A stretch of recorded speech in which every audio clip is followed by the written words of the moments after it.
Maybe I should turn the fan off. Is it 2023 when I'm doing this? Yes. Am I a little bit late? Yes. Hello Shiny Baes, hello besties. It is finally time for me to tell you the books I read in December, what I rated them, and a little bit about each book. No spoilers in any of these videos, of course. It's a little bit late this month because I was busy during the holidays and I'm clearly not at my house, so I don't have any of the physical copies of the books. I'm just going to be putting little stickers over here, but I'm going to be telling you about the books I read. Anyways, today's video is sponsored by Book of the Month. Thank you so much, Book of the Month, for sponsoring today's video. So for those of you who don't know, Book of the Month is a very popular and fast-growing online book service for readers. Basically, with Book of the Month, you can discover new and emerging authors and find your new favorite book without doing any work. Book of the Month will do all of the work for you because they go through hundreds of books a month and they make a selection so that you can choose from your favorites. My favorite thing about Book of the Month is discovering new authors. For instance, Ali Hazelwood is one of my favorites and I discovered her through Book of the Month. Fabulous thing about Book of the Month is that it is risk-free, so if by any reason you want to skip a month, you can and you will not be charged. Not only will you have different categories to choose from, a lot of them are also new and early releases. For instance, let me show you my pick in case you're wondering. You've got great taste. Well, thanks Book of the Month. I sure do. So I have here The Reunion and Lunar Love because you guys know I am a romance gal through and through. Of course, they have many different selections in different categories, but I always go for the romance. That's just who I am. So Shiny Baes, with that being said, you can go to bookofthemonth.com to check out their other selections or the ones I chose. And don't forget to use code NEWYEAR to get your first book for $9.99. I love you. Back to today's video. The first 8 books I'm going to be telling you about, I'm not going to discuss because I already have a whole video talking about every single one of these and you guys already saw me say what I think about them and what they're about. So if you want to go watch that video, it's my holiday romance recommendations, holiday books that are actually good. The first 2 are my favorite holiday romances I have ever read. I rated both of them 4.75, and that's How the Grump Saved Christmas by Claire Kingsley and Holidates by Brittany Cherry. I loved both so much. Both were very grumpy sunshine, rom-com kind of vibes. There were still some trigger warnings, so please search those up, but in the best way. They were deep and funny and romantic all at once. Definitely my favorite holiday reads I read. I would say that these are so worth it that you can even read it now in January or in June or in July, whenever the fuck you want to read it. You don't even need to wait till December. That's how much I loved both of these. 4.75 for both of them. Then I have Kiss Her Once for Me. I rated this one 4 stars. Loved the diversity in this book. Loved the representation. It is sapphic. It is second chance romance. It gives what it needs to give. It was very funny, very cute. It had Taylor Swift references. Definitely recommend. Love Light Farms. I rated this one 4.25. So fucking good if you like small town cozy books. That's what this book felt like. It felt like a big hug. Don't need to read both of the other books in the series, but it's very cozy, very comfy. The couple is very cute. It's friends to lovers. Highly recommend as well. Then I have a novella, Holiday with the Players. This novella has 2 books in it, which is Snowed In with the Player and Sneaking Around with the Player, and it follows twin sisters and each of them have a story. This was very cute, very fast if you're looking for a very quick holiday read. These were very good for that. They're both in the same paperback, but I rated the first story 3 stars and the second story 4 stars. I definitely like the second one more. Merry Xmas, I rated this one 4 stars. This one is childhood friends, 2 lovers, 2 strangers, and exes, 2 lovers again. It's small town, it's forced proximity. I really enjoyed this one. It's very funny. Search up trigger warnings for it, I'm pretty sure. But very cute. The Geek Who Saved Christmas. This one I talked about a little bit in that video because I was still in the middle of reading it when I talked about it. I really liked it. I rated it 4 stars. It's MM, it's grumpy sunshine, it's age gap, small town, and it had a lot of holiday spirit without being overwhelming. Very fucking cute. And lastly, another book I talked about in that video was The Mistletoe Motive. I love this one. This was my very first Chloe Lease book, and it will not be my last. I'm gonna read her Burming Brothers, I think it's called, series soon. I'm very excited. Rated it 4 stars. Did I already say that?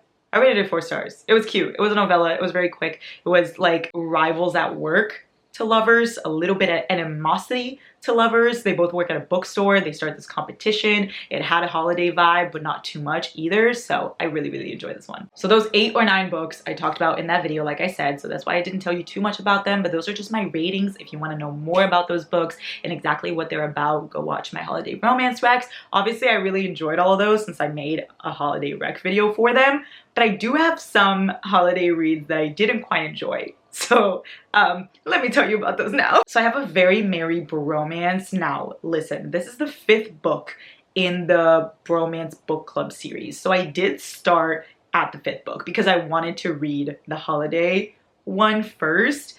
Is that on me? Yes, that was my mistake. But I didn't feel like I was very left out of the story. They're all interconnected standalones, so you can read them separately if you want. I did, and I didn't really feel like anything else was ruined. Like, I'm still gonna read the rest of the series, but I started with the 5th one. Sue me. Anyway, this follows Gretchen and Colton, and I'm pretty sure it's dual POV. He is a country music star and she's an immigration lawyer. I absolutely loved that part. And he and her have like a one-night stand at a wedding, and a year later they have to reunite again. They're in the same friend group, so like he hears about her all the time, and he's definitely been hung up on her, but she just kind of like had a one-night stand and didn't care after that. She was like, peace out. But now her family is offering to let her be a part of their company if she's able to get Colton, who's a very famous country star, to be the face of their whiskey brand. So she has to see him again and try to convince him to be a part of this whiskey business, and he just wants to be with her. So you have a little bit of boy obsessed, you have a little bit of second chance, even though it's kind of just a one-night stand, a little bit of grumpy sunshine, but reverse, because I would say she is grumpy and he is sunshine.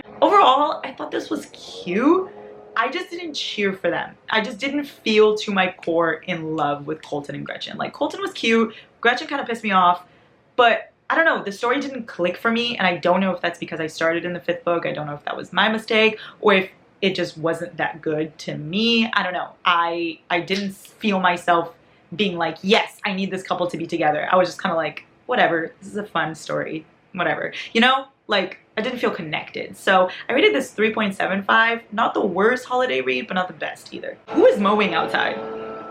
Hello, I'm filming. Then I read Resting Scrooge Face by Megan Quinn. This one was like 80 pages, very, very fast. And it follows Nola and what the fuck is his name? I think it's Caleb. So it's Nola and Caleb, and it's second chance romance because Caleb broke her heart years ago and now she's back in town, and they both hate the holidays. They're both very much Scrooges, hence the title. Have a little bit of second chance romance, a little bit of grumpy.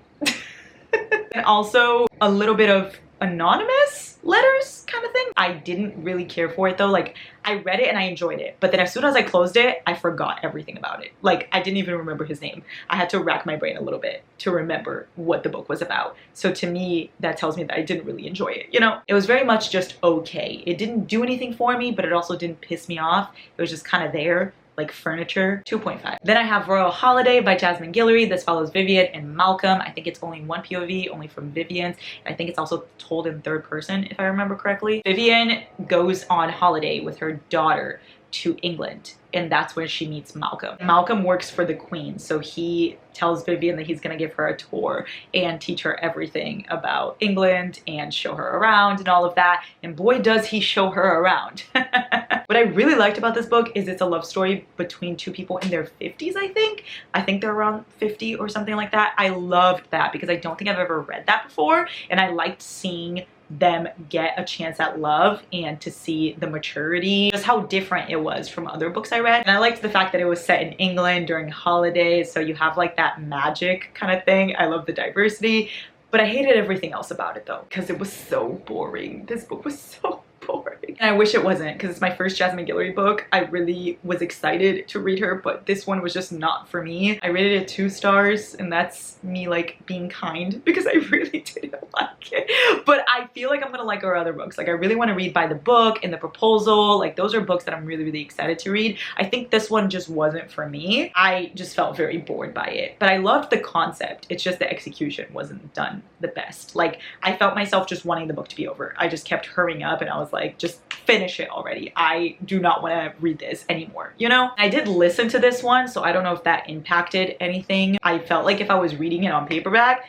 I would have rated it 1 star. So yeah, I didn't like it. 2 stars. This one's another one I listened to, and it's A Cross Country Christmas. It's by the same author that wrote Merry Xmas, but I definitely liked Merry Xmas more. This one is basically Lauren and Will, and Will is Lauren's brother's best friend, and she needs a ride back home for the holidays, and Will says that he will take her because he's driving all the way across the country, but he has like this trip planned that he's gonna do, and she has to go with him. So it's like a whole week or more around that time where they have to spend together in this car and like taking little breaks, stopping at hotels. It's a whole cross-country trip. I did really like that part. It definitely had very fun holiday vibes, brother's best friend. I do like that trope. Search of trigger warnings for this one. I think it had some deeper topics, but I didn't like it.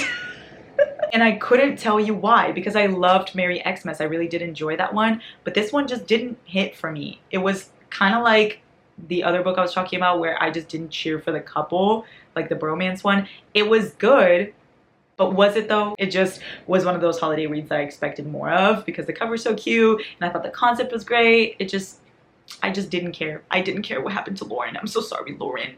I'm so sorry, Will. I don't care. 3 stars, 3.5, around there. Next, I read Quarterback Sneak by Candy Steiner. I read this one on my Kindle. This was the 3rd book in the Red Zone Rivals series by Candy. by Candy Steiner. Quarterback Sneak follows Julep and Holden, and like I said, 3rd book in the series. They're interconnected standalones, so you definitely can read them all separately if you'd like. But the 1st book is Fair Catch, the 2nd one is Blindside, and then this is the 3rd one. Blindside is so far my favorite, but I did love this one. I rated this one 4.25. It's dual POV, it's forbidden romance, and it's Coach's daughter. And also both characters have been through so much, so they connect in that sense. This was the deepest book out of all 3 in my opinion. I felt like Holden and Julep knew each other to their core. The other books in the series I love, and Blindside is my favorite.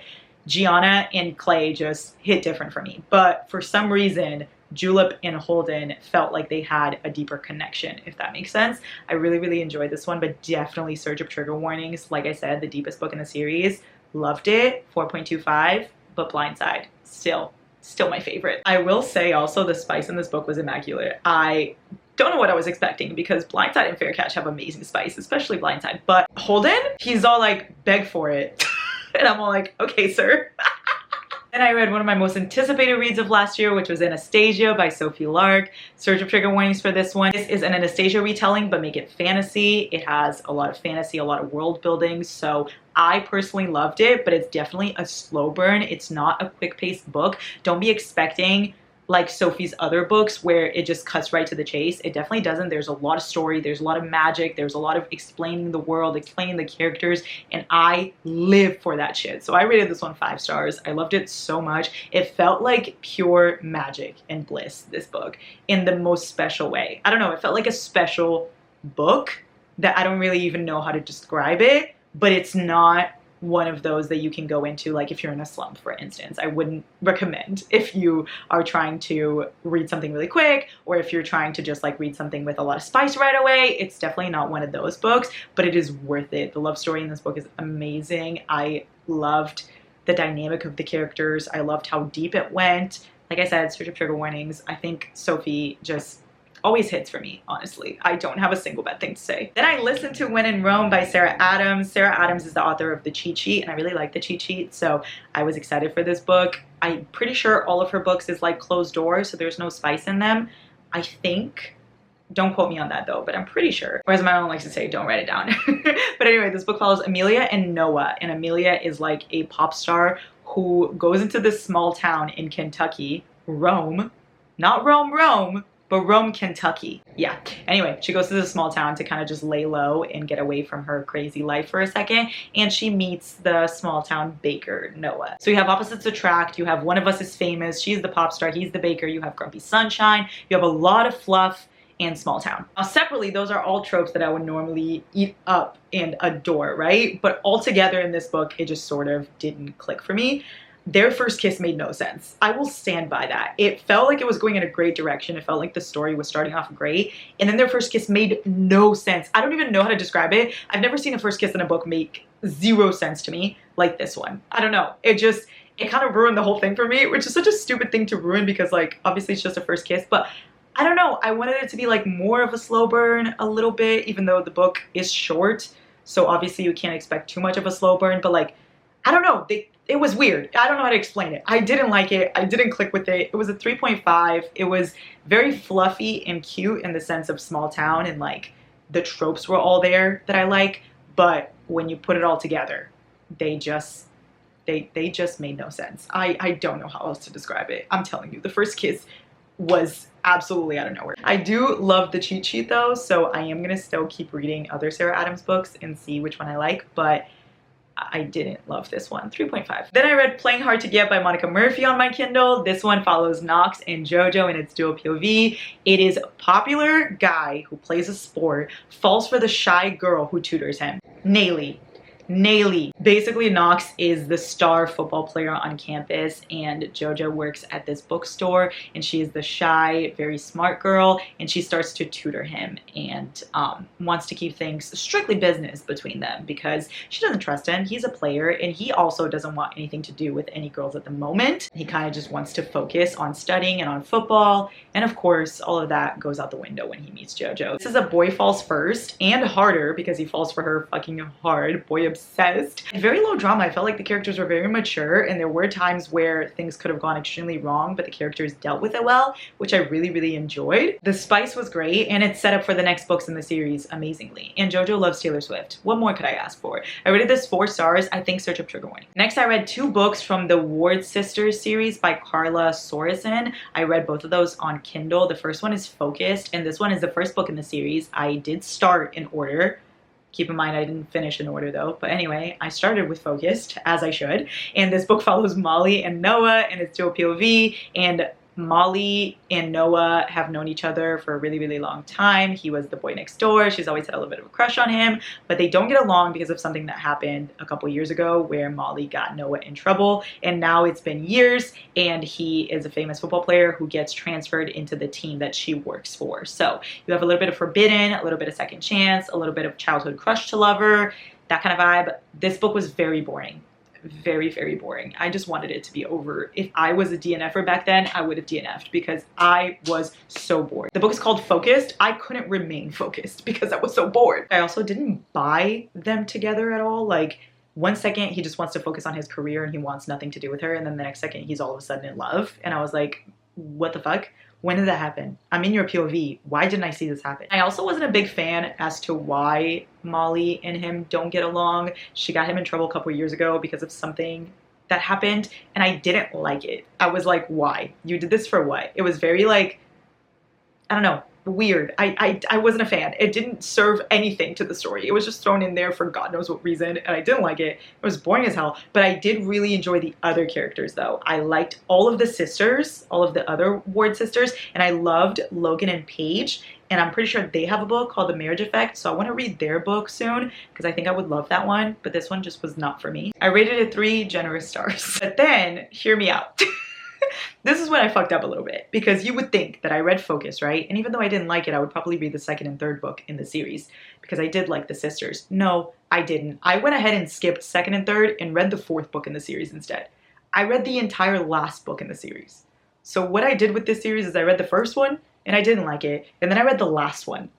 Make it make sense. So this is Forbidden. It follows Aiden and Isabel, and it is dual POV. Aiden is a former fighter, and Isabel works for this gym. I'm pretty sure she manages it, and he walks in with ownership papers of said gym. So he now owns the gym she works in, so they have to work together. Forbidden romance. He also happens to be her favorite fighter from childhood. So you have a little bit of age gap. You have single dad. You have Forbidden, a lot of tension, and a slow burn. I loved this one. As much as I hated the first one, I loved this one. I rated it 4.5. The only reason this one wasn't a 5-star was because I didn't feel their love grow, because it's very hard to do that with a slow burn. I feel like the only person that does that amazingly with slow burn is Mariana Zapata, where I know the characters are in love, and by the end, when they get together, it makes sense to me. This, I wanted to feel their love more throughout the book. I felt their friendship, but I didn't feel their love, if that makes sense. But I fucking loved it regardless. 4.5. That's why I want to read The Marriage Effect, is because I feel like Carla Sorensen is an author I could really enjoy. It's just that the first one didn't go with me, which is fine. You know, me and that first book, we didn't vibe, and that's okay. But me and Forbidden, we vibed real hard. So 4.5 stars, search up trigger warnings. I really liked this one. The last 4 books I'm going to discuss were my favorites of the year. I definitely ended the year with a bang, if I do say so myself, because I ended it with A Good Girl's Guide to Murder series. This is a trilogy by Holly Jackson. I listened to all 3 of these. The first one's A Good Girl's Guide to Murder. The second one is Good Girl, Bad Blood. And the third one is As Good as Dead. I ate this up. Oh my god. I don't even know how to explain how good this was. The audiobook is amazing, first of all. I listened to it on a road trip the entire way through, and I could not stop. I literally couldn't stop. I got all 3 books and I was like, I'm gonna listen to all of this. I don't care. I don't care. I don't want to socialize. I want to finish these books. Heavy on the trigger warnings for these because it is a mystery, thriller, a little bit of romance kind of thing. but very, very heavy trigger warnings. Please search those up. Basically, I'm going to tell you what the first book is about, but I'm not going to tell you what the second two books are about because I don't want to spoil anything for you. So A Good Girl's Guide to Murder is the first one. In this one, Pip is a high school student who's doing a project for school, and she decides to do her project on a murder that happened in the town a couple years ago. And that murder is Andy Bell and Sal Singh. And what the town knows about this murder is that Sal and Andy used to date, but then Sal killed Andy and then killed himself. And that's what everyone is aware of in this town, except Pip doesn't think that that's what happened. So she starts to investigate. That is what the first book is about. The second book has another kind of mystery, but it all intertwines a little. And then the third book brings it all together, ties it up in this beautiful bow. I cannot even explain to you what the third book did to me, what all of these books did to me. It was one of those that I could not stop listening, but I was so anxious the entire time. Like I just needed to know. I needed to know. And these books are the reason why I want to read more mystery and thrillers again, because I loved them so much before I started romance. And then I kind of just stopped once I started reading romance. And I want to go back to it because these were my favorite reads of the month for sure. The first and second book, A Good Girl's Guide to Murder and Good Girl Bad Blood, I rated both 4.5 stars. And the last book, As Good as Dead, I rated 5 stars. I regret nothing. I know a lot of people don't like the last book. A lot of people think that the last book was way too sad and it took such a turn. I loved it. I fucking loved it. I don't know how to explain it. Like, I would love an epilogue novel that explains a little bit more, or just maybe like 5 more chapters to that last one, but regardless, it was amazing. Yes, it was a little bit sad, but I wasn't like as sad as everybody else was with As Good as Dead. I, in fact, thought it was fucking genius. I thought that the risk that Holly Jackson took with the last book was insane and amazing, and I applaud her for that because she took a giant risk, and you know what? It landed with me. It did. I rated it 5 stars. It was my favorite book in the entire series. I will say also these books are mysteries, but they have a subplot of romance, and the romance subplot is incredible. Like, Ravi and Pip are my fucking favorites. I will be talking about this series until you guys read it. Please, please, please read it. It is YA, it is mystery, no spice, romance subplot, search up trigger warnings, but please, please, for the love of all that is good in this world, read it. And last but certainly not least, I have my last book of the year, which is Daisy Hates, The Great Undoing. This is part of the Magnolia Parks universe by Jessa Hastings. So the first book is Magnolia Parks, the second one is Daisy Hates, then it's Magnolia Parks, The Long Way Home, and then it's Daisy Hates, The Great Undoing. You can read Daisy Hates separately if you'd like, but you still have to read the first Daisy Hates before you get to this one, or else it won't make sense. And you can also read the Magnolia Parks books separately as well, but I would highly recommend just reading them all together because the universe is gonna suck you in completely. Search up trigger warnings. This universe is not for everybody. Daisy Hates follows Daisy and Christian. That is the couple, and it also has a third POV, which is Julian, my favorite fucking person in the entire world. Besides Magnolia and BJ, Julian is just my favorite character of all time. Quite literally. It's just, yes, I rated this 5 stars. Is anyone surprised though? I've rated every single book in the Magnolia Parks universe 5 stars so far. And although I hate these books, I love these books. That is the best way to explain them. They piss me off like no other. Like, so much of it just angers me, but I love it. I love it, and I can't help it. I hate that I love it, but I love it. This book, if you guys read Magnolia Parks, The Long Way Home, this is very much just a recap, but from different characters' POV. Nothing new happens, but you get different POVs and you get to see the events of Magnolia Park's Long Way Home, except it ends a little before that. So don't expect anything new. A big part of me was like, damn, this was a waste of my time. But then a big part of me was like, damn, I fucking loved this. So I don't really know. Like I said, I hate this universe and I love this universe. And you'll know what I mean if you read this universe. You'll understand how pissed you get, but also how in love you become. Like, you can roast those characters, but nobody else can. That's how you'll feel. You'll kill for them, but you'll also want to kill them. Anyway, Daisy Hates, The Great Undoing, 5 stars, of course. This is how I end in my year. Lovely. We love to see it. Thank you, Jessa Hastings. This universe is also not finished either, so all of these books end in cliffhangers. Beware. That is all, Shawty Bays. Those are all the books I read in December. I do not know how many that was. I'm not gonna lie to you. If you want to count, let me know. I think it might have been like 20, 15, 25. I don't know. I love you so, so much, Shawty Bays. Have such a great day.